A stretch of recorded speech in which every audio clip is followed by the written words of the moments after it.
Yoshitsune is one of the strongest personas ever to exist. His Hassou Tobi can pretty much wipe out any boss in second. Go down! What? That was awesome! The name itself, which roughly translates to egg boat leap, actually comes from a famous scene in Japanese legend where Yoshitsune was said to have jumped across enemy ships during the Battle of Dan no Ura. But how did he even come to possess such an abilities, and how strong was he outside the games? In today's video, I want to share with you an easy to follow version of his story and its tragic ending. In the late 12th century of Japan, there are two powerful samurai families that rules the country, the Taira clans and the Minamoto clan. They were rival in politics, power, and influence, and their struggle eventually exploded into open war. For a while though, the Taira held the upper hands. They controlled the imperial court, wealth, and titles. The Minamoto, on the other hand, were pushed to the edge. And caught in the middle of all that was a child named Yoshitsune, the youngest son of Minamoto no Yoshimoto. When his father was executed and his clan crushed, the boy was sent away for safety. He ended up in Kurama Temple, a quiet monastery deep in the mountain north of Kyoto, where he grew up in isolation. But the mountains were not as silent as they seemed.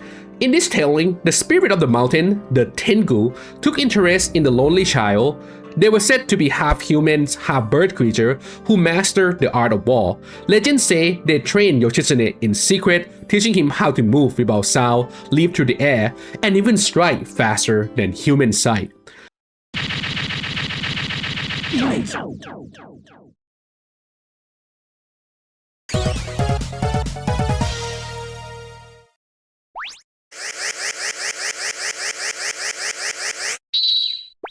Now, whether that was true or not, one thing though was certain.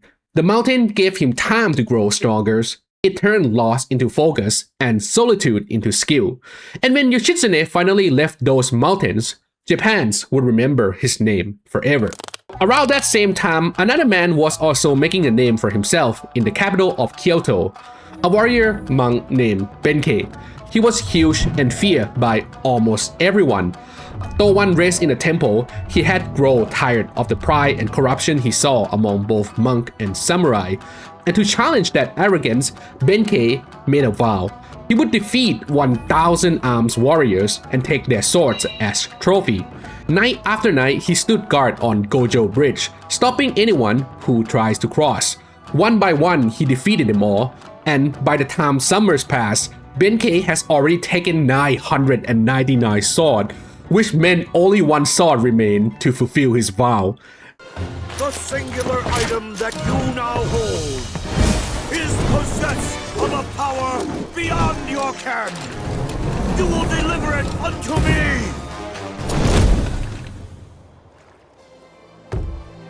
No. Then, one night, a slim young man stepped onto the bridge.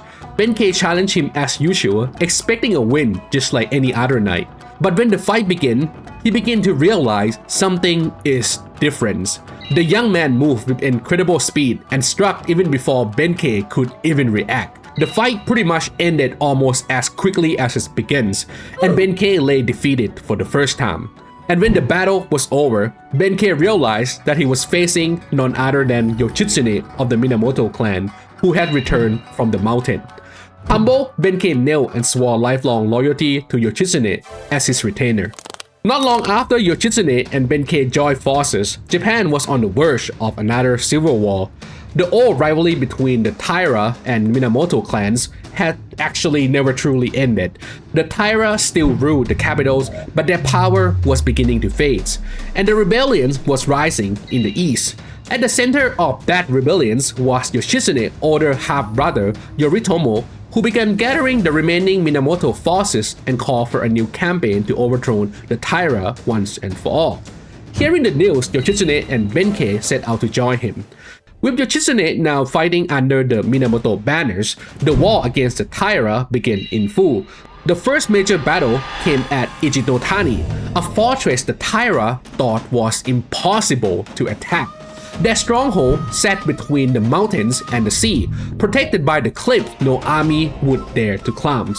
But Yoshitsune saw what no one else did, as he led a small force down those same cliff in a surprise charge, attacking from the rear while the main Minamoto army struck from the front. The Taira were completely surrounded and quickly collapsed. Then, the next major battle took place at Yashima. After their earlier defeat, the Taira clan had retreated to their coastal stronghold, desperate to protect the young emperor and whatever power they still held. Yoshitsune again surprised them by crossing stormy seas with only a few ships, landing on the far coast facing the Taira stronghold across the bay in the middle of one night. From there, he marched inland and ordered fire lit across the hill, making it look as if a massive army had surrounded the Taira base. When the Taira saw the light and Yoshitsune banner appearing from the shore, panic spread. They abandoned their palace and fled toward their ships, believing they were about to be overrun. But fleeing to the water turned out to be a fatal mistake. Their ships were packed and unstable, leaving them little room to maneuver or defend themselves, ultimately led to their defeat. Now, the final battles and the most decisive one took place at Dan no Ura, a narrow strait where strong tides could change direction and decide the flow of the fight. At first, the advantage belonged to the Taira. The ship moved smoothly with the currents, allowing them to surround parts of Minamoto's fleet and fire from the distance. For a moment, it looked as if they might actually turn the war around. But as the battle went on, the tide began to shift.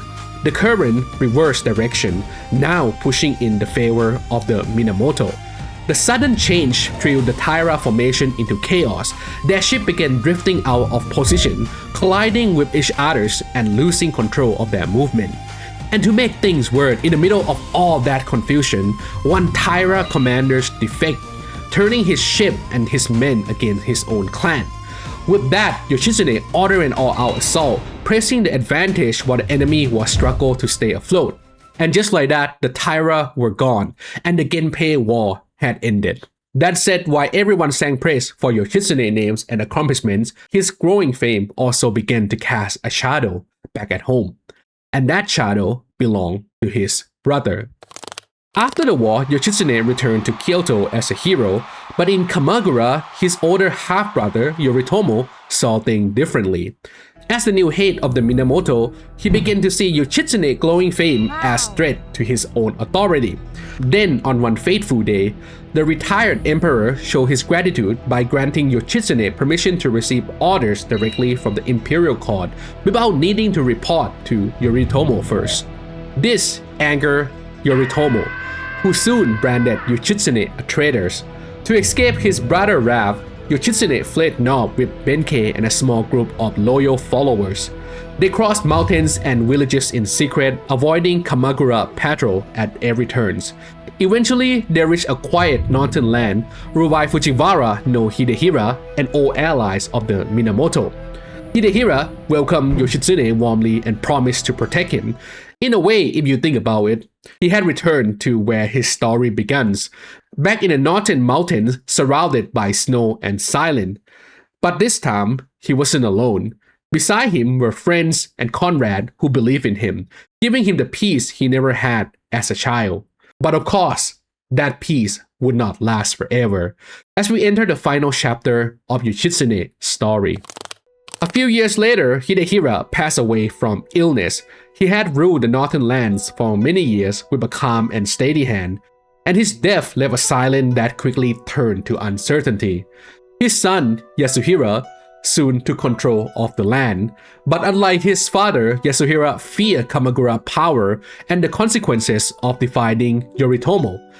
And before long, a message arrived from Kamagura, demanding that Yoshitsune be handed over. Yasuhira hesitated at first, torn between loyalty to his father's promise and fear of Yoritomo army. But in the end, the fear won. Then the soldiers surrounded Yoshitsune's residence, cutting off every path of escape. Inside, Yoshitsune knew there was no way out. So while Benkei stood guard at the bridge outside, he prepared for his one final act.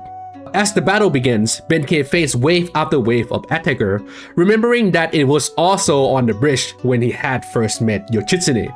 when he sought 1,000 swords to prove his strengths. Now, on another bridge, he fought his final battles, no longer for himself, but this time for the man to whom he has sworn loyalty to. Even as arrow pierces his armor one after another, Benkei refused to fall. But when the soldier finally approaches, they realize the truth, that Benkei had died standing, guarding his master until his very last breath. Walking past Benkei's lifeless body, the soldiers enter the castle, where they found that Yoshitsune has already ended his life in silence. Now, while Yoshitsune's death marked the end of the Genpei War greatest hero, his story actually didn't fade with him. Over the century, the tale of Yoshitsune has been retold in play, poem, and paintings, and even today, his name continues to live on in anime, literature, and video games like Persona, where his unmatched skill and calm resolve are reborn.